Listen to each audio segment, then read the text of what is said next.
Cinema के इतिहास में फिल्म बाहुबली का ये सीन अमर हो चुका है। अब इस सीन के जरिए चाचा के खिलाफ बगावत करने वाले भतीजे पर निशाना साधा गया है।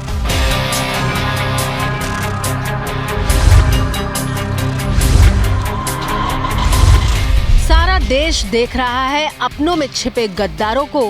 माफ नहीं करेगी जनता ऐसे फर्जी मक्कारों को। ये वो शब्द हैं जो पोस्टर पर लिखे गए हैं। पोस्टर दिल्ली में शरद पवार के घर के बाहर लगा है। तस्वीरों में अजीत पवार को कटप्पा और शरद पवार को बाहुबली दिखाया गया है। फिल्मी कहानी में कटप्पा बाहुबली का वफादार होता है, लेकिन फिल्म में वो पीछे से आकर बाहुबली की पीठ में तलवार घोंप देता है।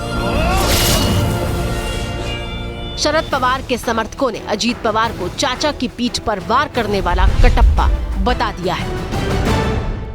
गद्दार वो सब लोग हैं जिनको पवार साहब ने एक बच्चे की तरह, एक फैमिली की तरह बड़ा किया, नाम दिया, शोहरत दी, उतना बड़ा लीडर बनाया। और उनको बड़ा बना सकते हैं तो शरद पवार किसी को भी बड़ा बना सकते हैं।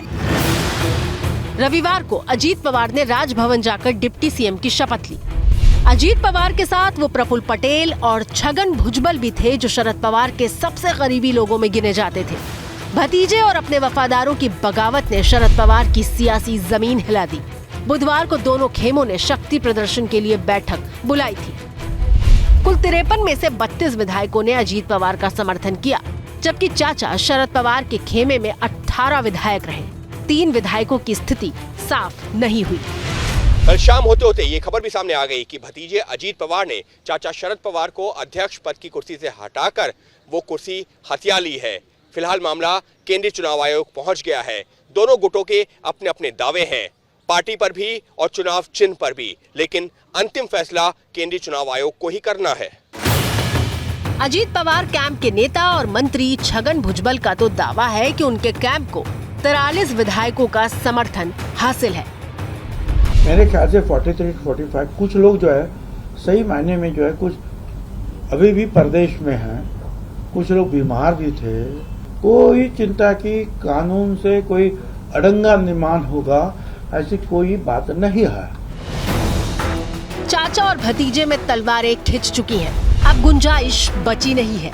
बुधवार को अजीत पवार ने तो शक्ति प्रदर्शन के भरे मंच से चाचा शरद पवार पर बयानों के तीखे वार किए। यहाँ तक कहा कि 2004 में बड़ी पार्टी का होने के बाद भी एनसीपी का मुख्यमंत्री नहीं बनने दिया। 2017 में बीजेपी के साथ जाना चाहते थे शरद पवार। 2019 में बीजेपी के साथ जाने के लिए उनकी रजामंदी थी। जवाब में शरद पवार खेमे ने कल अजीत पवार को धोखेबाज कहा और आज तो दिल्ली में गद्दार वाले पोस्टर लग गए। शरद पवार भी आज मुंबई से दिल्ली पहुंचे और उनके घर पर उनके गुट की बैठक हुई। अजीत पवार ने इस मीटिंग पर अपना रुख साफ करते हुए कहा है कि पार्टी ने उन्हें अध्यक्ष चुना है, लिहाजा इस मीटिंग का कोई महत्व नहीं है। दोनों गुट की निगाहें अब चुनाव आयोग की तरफ है, क्योंकि फैसला वहीं से आना है।